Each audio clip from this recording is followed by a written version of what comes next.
Hey everybody, welcome to the new episode of Arrows Returns. Let's talk about what's going on. Last week we started playing a virtual world in real life. Super excited to play this deck. We went to Mario's Locals, going 2-2, playing against almost the same people we normally play against, but definitely got some better matches out of them. I'm very happy with this deck right now. The only thing we need for the main deck is a Zeus, and then we will have everything. Definitely a lot more fun to win. We went 2-2 last week. We're definitely hoping to capitalize on that advantage and do more this week. Alrighty, it is Saturday morning. I am super excited to get back and play some Yu-Gi-Oh! At Mario's tonight. We did a little bit of testing last night on Viewer Battle Friday. Really excited to play this deck again. We have done some slight changes, not to the main deck, but more to our side deck. We've actually built our side deck to take care of issues. So we're going to give you guys a quick overview of the side deck and talk about what we're hoping to play against tonight. Let's go. Alrighty, so for the side deck, we are now running 3 copies of Phantasme, 2 Lancia, 2 Gameciel, 1 Prankatops, 1 Ally of Justice Cycle Reader. Now, I don't really know how prominent Drytron is in my meta right now, because I seem to play like the same people every week, so we're just going to put in 1 for now, see what we do. 2 Twisters, 1 Feather Duster for back row, 2 Spell Fragments, and 1 Red Reboot. So that's what we're side decking. We do have some other options we could do. I do have Dimensional Shifters. But again, as I play more people in my meta, we'll obviously make those changes as we go.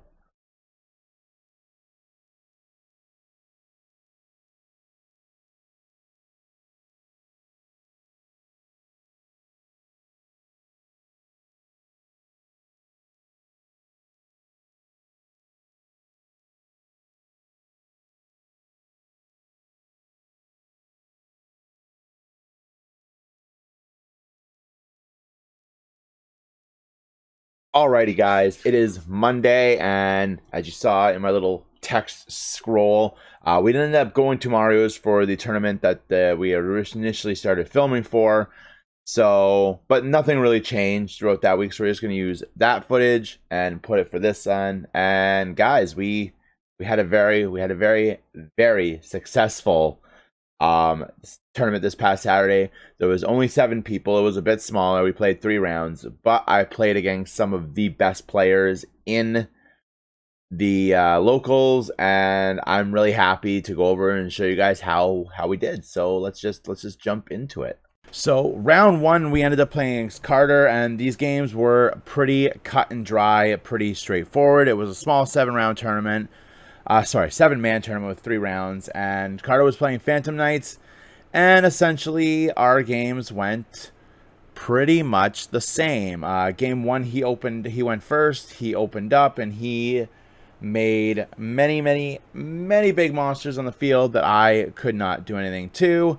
We attempted to make some plays, but he had so much negate on the board that we just weren't able to go over anything.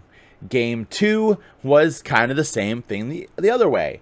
I went first, and I was able to end my turn with Chuche and Caliga, and Crystal Wing Synchro Dragon on my turn, and he also just was not able to get over that, and we took it. Game 3 was a little different, as he opened and went in to make his big plays, but we were able to stop him with an Ash Blossom on his turn. And then on my turn, we were able to get ourselves going a little bit. We were able to end off with Shen Chuche, and like I've said before, Shen Shen Chuche tends to be what stops a lot of decks, and we were able to take. So in what is a rarity for me at Yu-Gi-Oh, we opened up with a win against a really good player. I love playing against Carter. He plays Phantom Knights very, very well. But guys, we're 1 round in and we're 1-0. I'm feeling good. Our next round we played Brandon. So let's go. So yeah, round 2.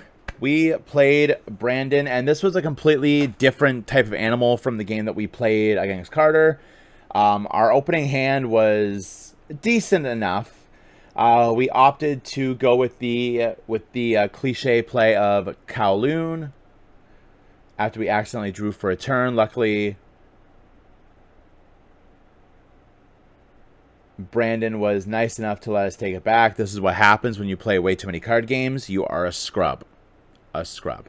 Well, anyway, we play Kowloon, and of course, we're going to use that to drop the Chuche. Because Chuche, I mean, occasionally I use it to go get Quinlong, but that's only if I already have a Chuche on the field and I really needed Quinlong to like shut off Caliga or shut off their monster effects. From there on in, we went into Lily, opting to discard a copy of Nan Nan to summon Lily, and then of course we will pitch a copy of Quinlong because that is the pro play. We want Nan Nan in the graveyard so we can special summon it out with its effect and use it to synchro off and return cards to our banished cards to our deck. So after giving our decks a bit of a shuffle, we then removed Quinlong. I don't know why I keep shuffling when I constantly go back into my deck. It's something I need to work on in the future. I think it's just in case I planned on drawing anything. So obviously we're going to use Quinlong to get Lulu. Shuffle like a madman because we have issues with shuffling. I shuffle a lot. I shuffle a lot when I'm not at cards, so I don't know. I think it's just something that calms me down. Makes me like keep focus. So we're going to play the Lulu, obviously. It doesn't matter what we choose to pitch for it. I believe in this case, yeah, we did choose Chuche, and we're gonna put an extra Quinlong in the discard pile for the next match, for the next round, for the next turn. We're gonna add Gigi to our hand. Now I know Brandon usually plays either Salamangreat or Dark Magician. So my immediate thought here is I need to make I need to get Caliga and Crystal Wing on the board so I can limit him to 1 effect per turn. So we make the play for Coral Dragon, and then we're going to make a play here, a synchro play for Ultimate Zolkin. I know this is where I kind of make a play error, and it's kind of hilarious. So we synchro for the Zolkin, which is the right play. We get it out there. And then to set the card for Zolkin's effect, after drawing off the Coral Dragon, I make the stupidest play ever. I set Called by the Grave instead of anything else. Anything would have been better. So we're still going to keep our play the way we wanted it to. We're still going to go push forward, and we're going to activate the GG, and we're going to send Toto because we can make plays with Toto when it's in the graveyard. On the summon of GG, we're going to bring back Nan Nan.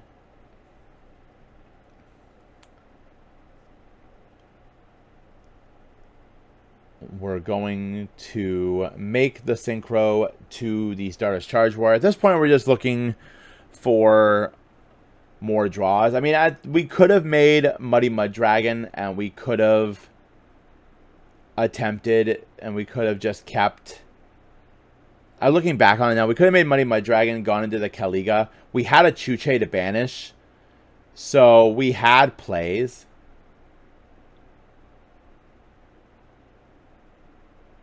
I'm double checking to make sure that I don't have to discard that I don't have to shuffle back on the Nan. So like we definitely had moves that we can make, and we still have another turn here that we're gonna do. Theoretically, I could have made Money My Dragon, and we could have gone off on the Zolkin and just ended the turn there, and that still could have been enough.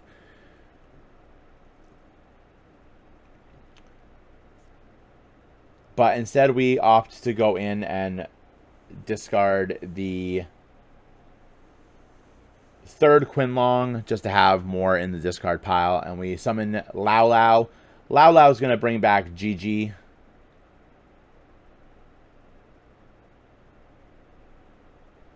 Sorry, Lao Lao is going to bring back Nan. And then we're going to synchro them off for Shen Shen. And I am 90% sure that is going to be my turn. And I'm going to pass the turn to Brandon, activating the GG's effect because I special summoned it with its own effect to add Lulu back to my hand for next turn. So my board's not the greatest, but it's not the worst. He opens up and he chains on his draw phase to Salamangreat Circle, so we can't negate it with Droll. Not that we play it. He goes for oh my god, what's its name? Gazelle. Then he plays Desires. Banishes for the cost. This is another thing. I side decked really good for these decks. We always side decked in Phantasme and stuff that would stop stuff like this, but we just never drew it. But it is what it is. When he draws with his Desires. See, this is also though a really good board against Salamangreats because anything he summons is when it leaves the field, it's going to be removed from game, which helps us immensely. Even though I'm not paying attention to it here with the circle and with the Desires, I mean. Oh, but I do catch it. So we're in a strong position here. Like the more that I look at this now that we're recording over it for the video, the more I realize that we had a pretty solid grasp on game here. He's gonna play the Foxy. Activate the Foxy effect, it's good. He didn't get anything off the Foxy effect, which is good for us. He's just reading Zolkin again. I'm confirming that you just can't target Zolkin for attacks when there are other synchros on the field.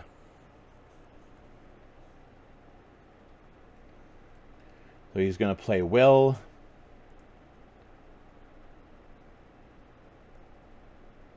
And then he's going to summon Gazelle, activate Gazelle's effect.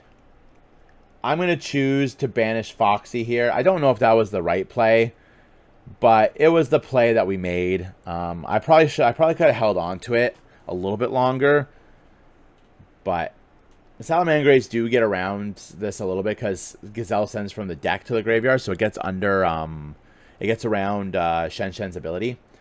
Then he goes to make Mirage Stalio, and this is where I get a little confused because it's been a while since I played Yu-Gi-Oh! And I thought that his pieces would go to do remove from game pile, but they don't. It doesn't matter anyway. Just stuff that I need to brush up on the rules of more decks as I'm going to be playing a better deck and I'm going to be playing against better people as we progress. So, and then he summons Jack Jaguar, banishes Jaguar for Balinx, uses Balinx to search for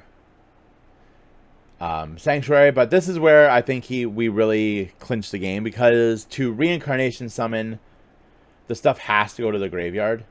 This is where he catches it too and realizes that game 2 was even worse for us than game 1 was. Brandon went first. And we do not have... We had a very meh hand. Everything this game was kind of meh for both Brandon and I.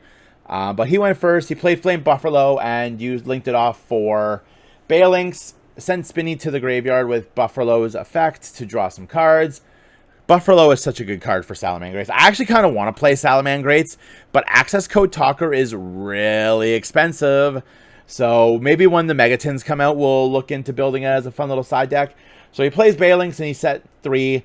And then we... Oh, no. He's going to do something else. Yes, he plays Spinny. Links Spinny and Balinks off for Sunlight Wolf.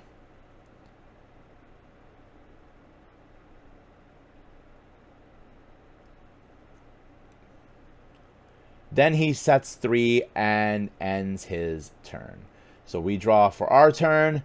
And like we have stuff that we can do, but this is where we really start to learn about some of the weak points of our decks, because Brandon sided very well for us. Very, very well for us. So we play Kowloon. We search our decks for, obviously, Chuche. And we play Chuche.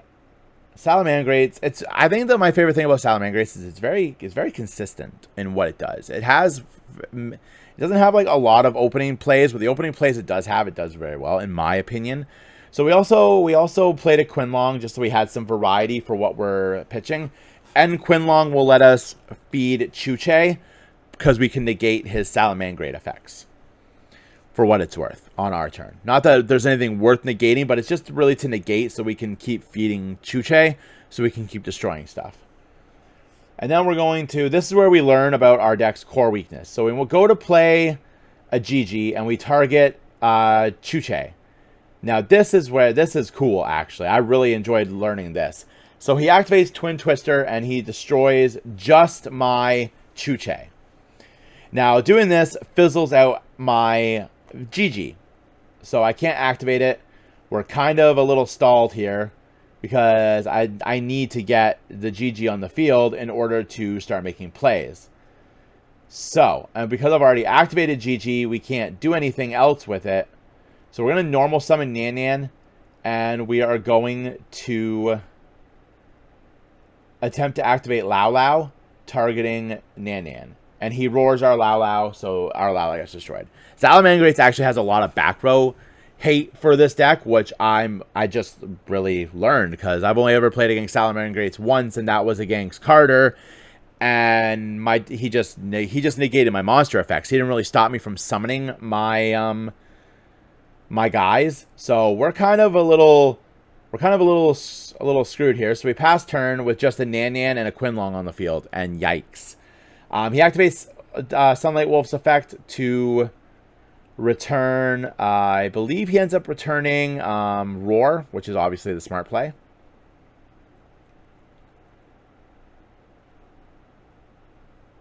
And so we know he has the Roar, so that's really going to limit what we can do here, what we want to do here, because we don't want to oh, he's double thinking. Yeah, he ends up going with Roar. We really limits what we can do because we have to play around that Roar now. So we lose 300 life points off the Sunlight Wolf attacking the Nan.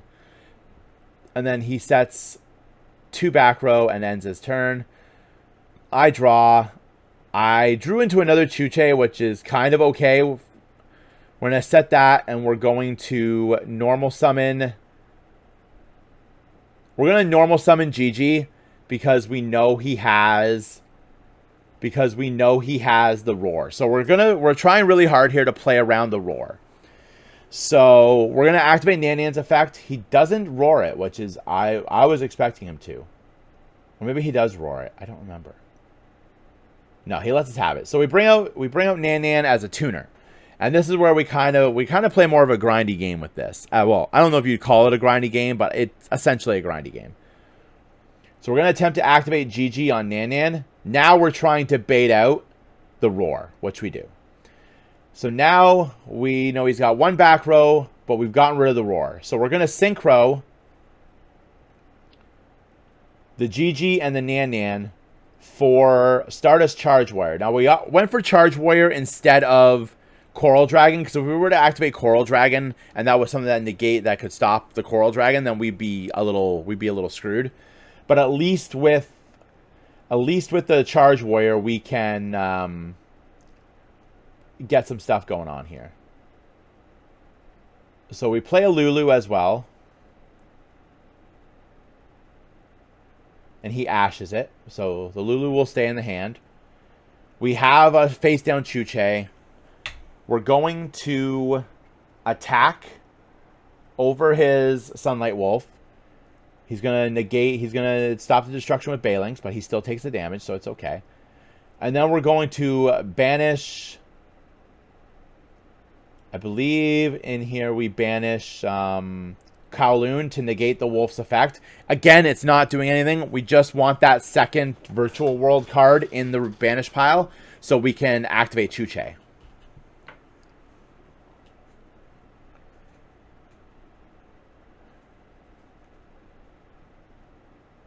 So we pass the turn back to Brandon, and he goes. So he's got 2 face down cards and the Wolf. He's going to go to activate the Wolf's effect, and we're going to chain Chuche to it. And we're going to activate the Chuche effect right away.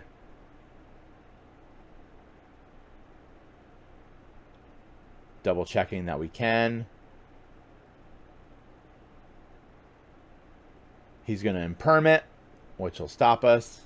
Those cards will stay there, which actually ends up working out for us because we had to double check to make sure that the cards going back into the deck wasn't a cost to play the effect. So we shuffle nothing back in. He gets his roar back, but he can't really do anything because he had the opposite problem. I found out later he had the opposite problem that we did, where we didn't see any of our side deck cards. He saw all of his at once. So he's kind of stuck here and can't really do anything to us. So he sets the roar and he passes the turn. We draw. And on the draw, we play the Chuche. We're going to play the Chuche here. And we're going to banish we're going to destroy the Sunlight Wolf. We're going to shuffle that back in.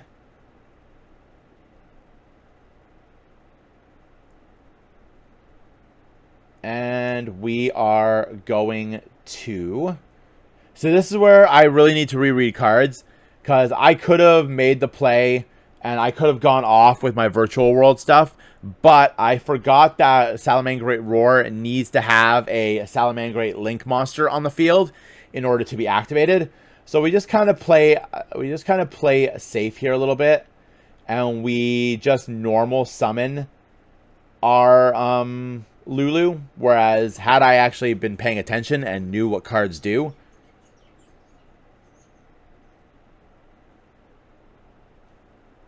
we could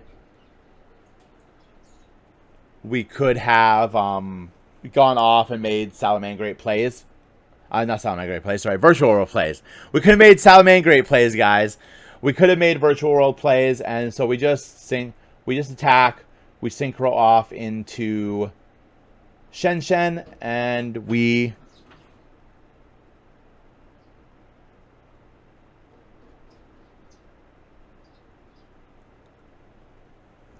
end our turn.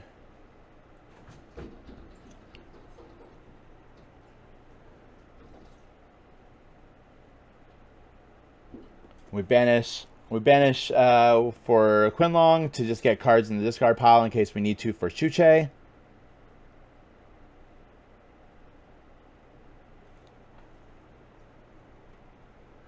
And we pass back to him.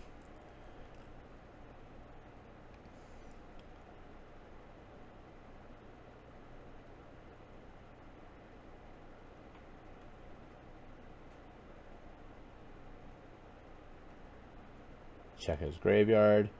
He sets 1 card, but again doesn't have much. We draw into a Harpy's Feather Duster, and that is the game.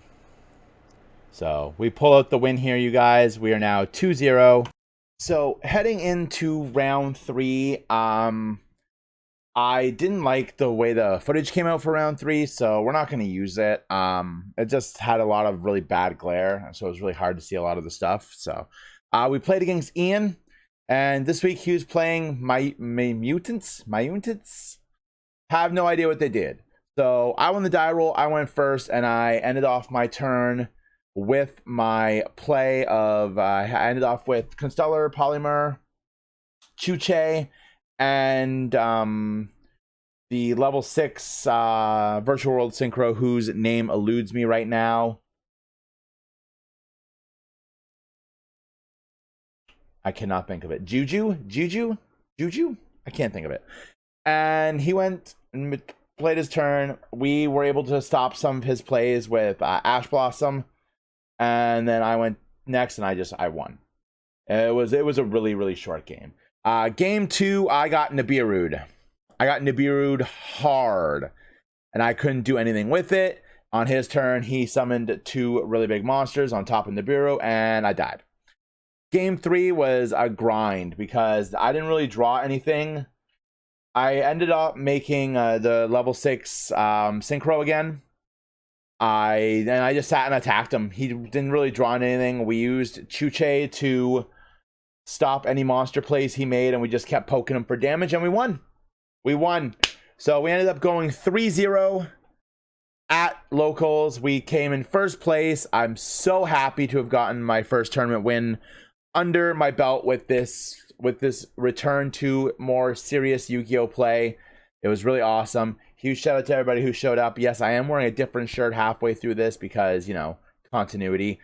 But yeah, it was really good. I love playing Virtual World. I want to experiment with Ravenous, the Crocodile level 9, whose name eludes me at this point, and Gossip Shadow in the coming weeks. And obviously once the tins come out in October, we're gonna add Zeus to our collection, to our extra deck. I might mess around. I might make an attempt to get a Dragoon and mess around with that in the extra deck. But I really like Kaliga, Crystal Wing, Chuche. I find if I make that, I pretty much win the game for the most part. It's not guaranteed, but it's pretty good. Most games where I made Kaliga and Crystal Wing, we won in like 1 or 2 turns after. So that's where we are going forward. I don't know if we're going to be making any big changes to the deck at this time. Definitely going to be something that we're going to look at as we get closer to Saturday. We're going to talk over with some guys that have played Virtual World, see what they think, send them my deck list, see what they have suggestions outside of like Zeus and Dragoon, and we're going to go from there. So that's it, guys. We took our first win. I hope you guys all enjoyed the video. Don't forget to like and subscribe and ding the notification bell if you want all of this amazingly terrible average Yu-Gi-Oh content we're putting out, as well as the other stuff we do. Cooler Weather is coming. Dungeons with Mrs. Arrows is coming back. Also, we have Arrows Plays Final Fantasy, and we just post anything else. Like, we're getting some Final Fantasy cards this week, so we're going to be posting some deck lists for that. Keep it locked to Arrows Gaming on YouTube, you guys. You will not regret it, I promise. And as always, friends, I will see you when I see you.